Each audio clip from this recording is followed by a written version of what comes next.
This is a download from BFM 89.9, the business station.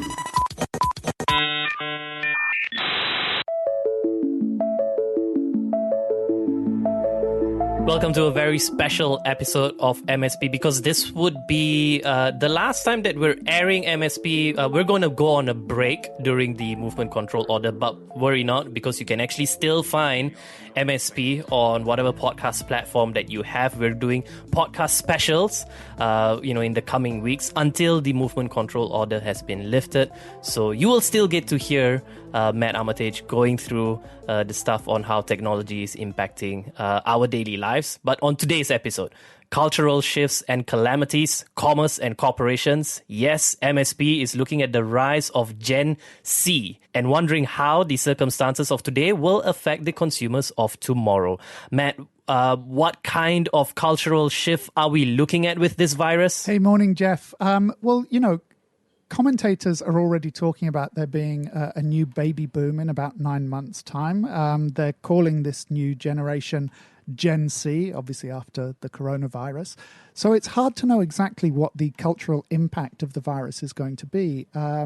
Actually, next week, the show won't be on the station itself, but we'll look a bit more at what the post-viral environment for that new generation is going to be.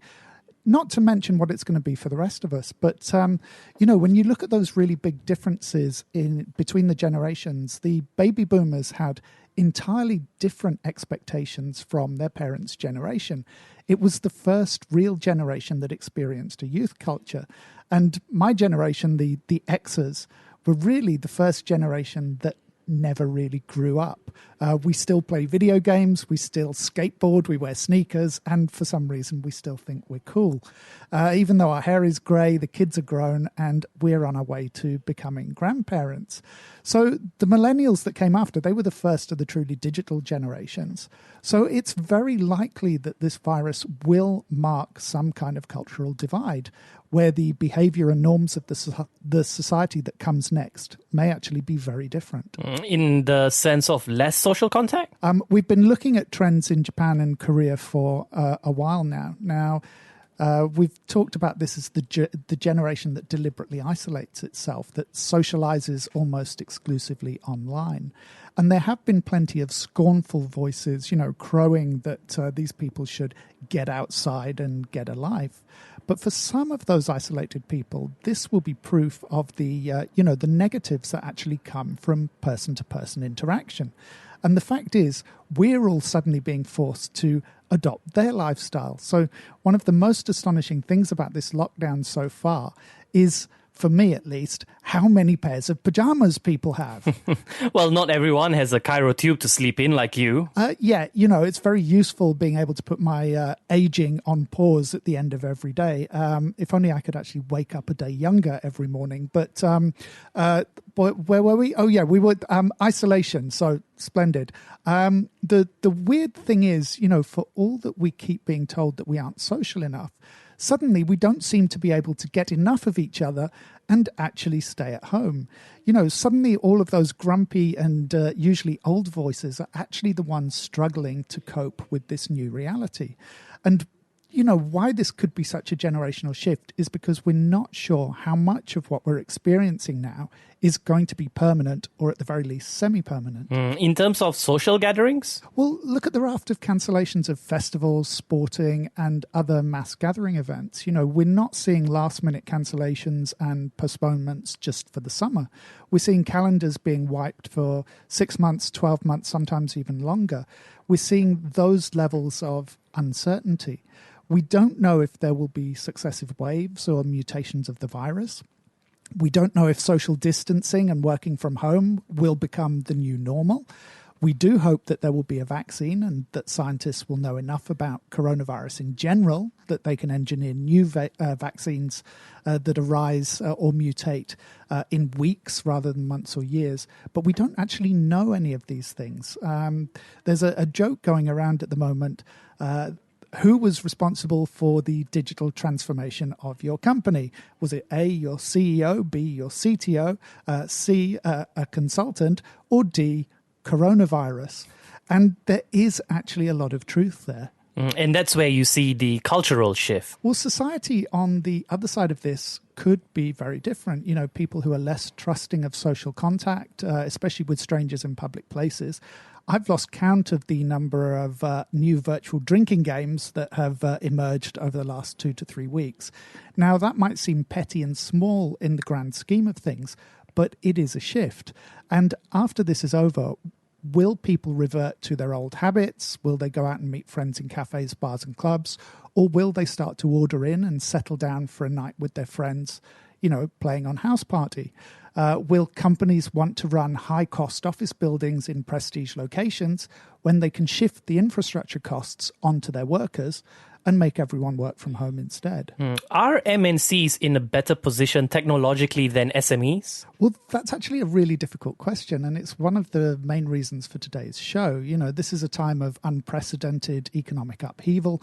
Some economists are talking about effects that might be worse than the Great Depression of the 1930s. Others are talking about a V-shaped recession where there's a precipitous drop and a swift and rapid climb. Again, we don't know. Businesses and the people working for them are hurting. We know that for sure. Some MNCs, of course, are further along the digital workflow curve than others, just as some SMEs are. Certainly businesses that have the ability to are doing their best to incorporate things like cloud solutions, collaborative tools, and e-commerce platforms into their workflow. I was joking with some friends that I'm now juggling Zoom, Microsoft Teams, Hangouts, Skype, and good old WhatsApp for client updates and meetings because everybody's on a different platform. So we're really starting to test those limits of interoperability. Is this a good time for the tech sector? Well, we touched on this a little on last week's Geeks. You know, the last couple of years have seen a major backlash against tech. Some people have been calling it the techlash, but that just sounds like a smart dog collar to me. We've seen this tranche of scandals attached to tech companies. We've seen crises in corporate governance. We've seen misogynistic and elitist work cultures. We've seen a lot of data breaches and hacks, privacy concerns, and questionable employment practices. In other words, disruption. Yeah, my most hated word of 2019. At the start of the year, you know, we started to see the anti-disruption movement beginning to make headway. Laws in California and other states in the US that would extend employment rights to many gig and contract workers in this kind of tech and digital sector. We've seen plans to tighten data rules, give people more rights over access to their own data, as well as plans for windfall taxes on big tech and the big tech companies. So there is some reason to think that big tech could emerge from this crisis bigger and stronger than ever. Give us a top of your head example, Matt. Well, Apple launched new products last month, including major updates to its iPad Pro line. Now, this virus has turned most people's supply chains upside down. Factories are mothballed. And of course, Apple's center of production is China, which is where this virus was first detected and where large parts of the country are still experiencing some kind of lockdown. Yet Apple, they had the confidence to launch new products in the middle of that chaos. Yeah, so they must have been confident that they would be able to meet supply targets, which means that they would have access to labor, they would have logistics networks in place, that their supply chain would be robust and able to stand the stresses, that they would still be able to sell with a lot of their stores shut down globally by relying on their e-commerce arms. So some people may be thinking, is the world really crying out for a new iPad right now? But like we said, it's a demonstration of confidence that a company like Apple is confident in what will come after the coronavirus. You think we're seeing more assertion from the tech company? Well, look at the big ticket investments that China's tech companies have been pouring into things like virus development and control and mitigation technologies. So you can talk about state direction, but you know that's not the purpose of today's show. Those companies have been instrumental in China's virus response strategies. Again, we talked about them a lot on Geek Squawk last week. But one of the big priorities we've got right now is removing human beings from these infection zones. So in China, we've seen 5G robots as primary carers in field hospitals. We talked about these amazing UV emitting robots from Denmark that can be sent in to sanitize hospital rooms. Drones that can spray disinfectants in public areas and can also deliver medicine and food to people in quarantine, and even robots that can prepare food. So you're looking at it in terms of the people who weren't infected by having to do those jobs. Yeah, we've heard about the pressures on frontline staff, not just the health workers, but ancillary workers like sanitation crews, food and retail delivery staff. We've also heard about shortages of PPE gear, personal protection equipment in many countries. So any technology we can use to reduce the risk to humans has got to be a good thing right now.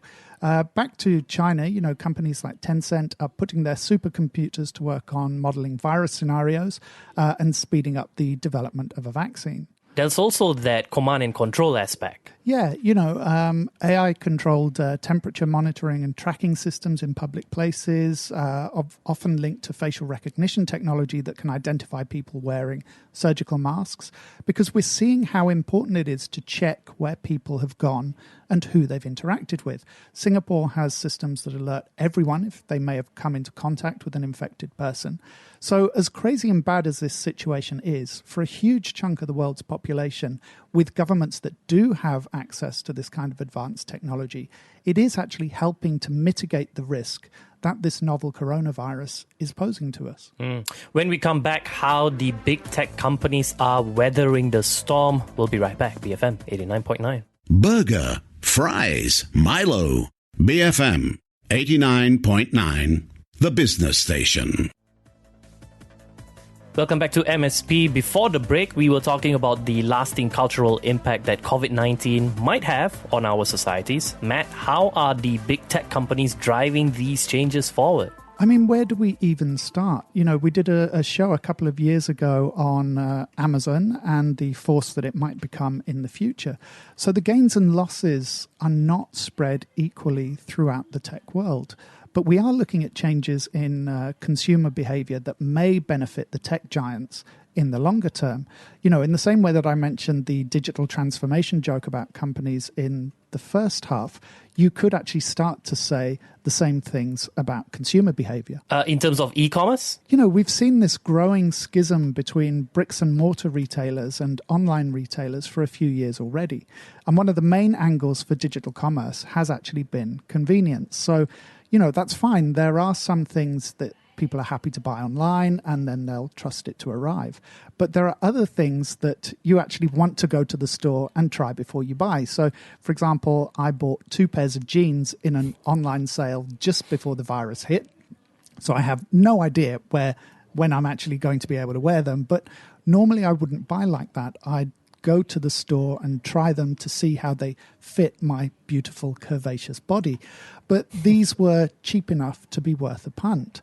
So online stores have to look at other methodologies to overcome the impracticalities of their model. So you see a lot of e-commerce sites offering easy returns. Some even offer monthly consignment services. Amazon and some of the big kind of clothing retailers online have been looking at virtual tools to allow you to use an avatar or even augmented reality to try on clothes from home. Anything to reduce that friction and make people, more likely to hit that buy now button. And overnight is no longer about convenience. Yeah, exactly. Suddenly it's necessity. A lot of the bricks and mortar stores are closed, and the ones that are open, we're sometimes afraid to visit. We're buying online, whether it's from big retailers or small retailers, because it's actually the only way to get things that we need right now. Which puts the giants like Amazon in a very powerful position. Well, yeah, because the company has such an enormous logistics presence that it's pretty much an essential service for many people. We've seen the company increasing the areas it operates in over the last few years. It's added groceries to its inventory of just about anything you can imagine. But we've also seen it branching out into health, medical, and financial services. And of course, then there's the ever-increasing dominance of AWS, Amazon's cloud computing division. And it's all riding on that enormous combination of logistics and retail intelligence. And of course, having an aggressive pricing strategy. To get its home control units and speakers into as many hands as possible, it's made them very, very cheap. Alexa? Well, yeah, in Malaysia, we're kind of separated from the ubiquity of Alexa, but it has been nothing short of a miracle. This voice that can turn on your lights, read you a book, and order you groceries, especially when you remember how poorly Amazon's attempts to branch out into smartphones with the Fire Phone were received. So we still tend to think of the phone as the start and finish of our conversations with big tech. But Amazon has sort of quietly upended that. It's put largely screenless hardware into millions, tens of millions of homes that directly link into its enormous web of services. So now, even if you've got no one else to talk to, you still have Alexa. And of course, Amazon and Alexa are bringing in more friends.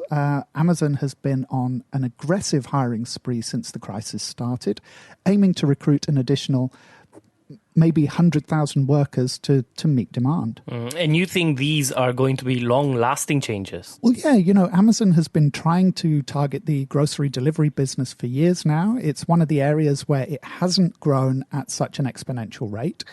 There's something about fresh produce and wanting to get your hands on it. So right now, the last thing you want is fresh produce that other people have touched. You want onions, Amazon style, picked and packed by a robot. So we'll have to wait and see, but this could be a tipping point. After this, we might see the rise, or the replacement rather, of those huge supermarkets with warehouses and distribution hubs. We often loosely categorize Amazon workers in with the gig economy sector. Are we seeing the same growth across the gig sector? Well, a lot of gig services have definitely taken a hit. So things like your Uber and Lyft style services. Now, I only have anecdotal evidence for the way those services are being affected in Malaysia, but I ordered from one of the food delivery services the other day, and rather than the usual young guy on a motorbike who came with my food, it arrived with a middle-aged, middle-class man in a mid-range saloon. So we'll definitely see a lot of switching going on in this sector. And also a lot of workers, especially from the kind of part-time end of the retail and F&B markets, I think we're going to see those people entering the gig sector. We mentioned briefly on Geeks last week a company called Instacart in the US, which is a supermarket shopping service where the delivery rider goes and gets the groceries for you from the shelves and then delivers them to you. It's rapidly expanding operations across the US. It's announced plans to hire as many as 300,000 new contractors to help pick and deliver its customer orders to meet demand. Which is what you were saying about gig workers suddenly becoming part of the essential service economy. Yeah, so that's the weird irony that some of the least protected workers in the global economy are now becoming some of its most essential. There were news reports this week of a walkout of staff at one of Amazon's New York warehouses following demands that the warehouse be decontaminated and workers receive more protective gear following some members of staff testing positive for COVID-19.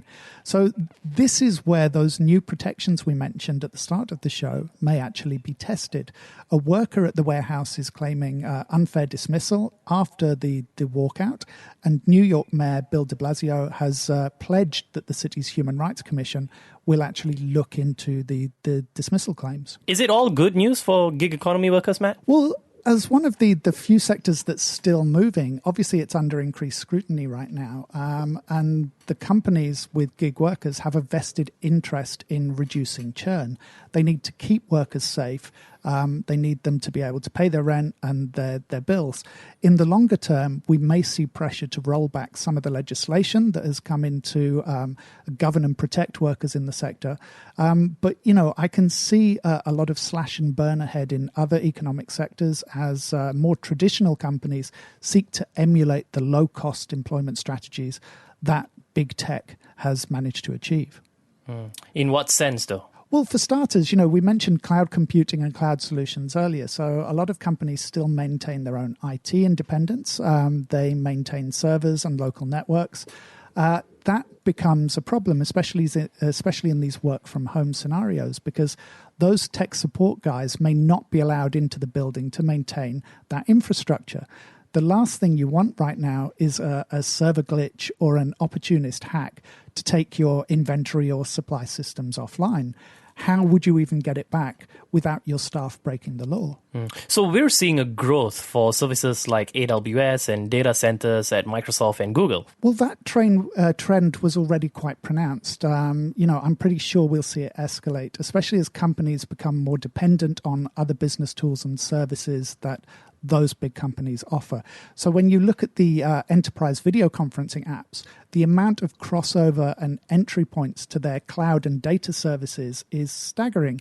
And that's something that you'd expect because companies want simple one-stop executions that their staff can work with and will require a minimum of disruption and integration. And simple to execute means letting someone else do the complicated stuff? Yeah, because what underlies these services can't be simplified, but you can pass on the responsibility to someone else. What boss wouldn't happily avoid chatting with his IT team about server redundancies and uptime and the need to reinvest?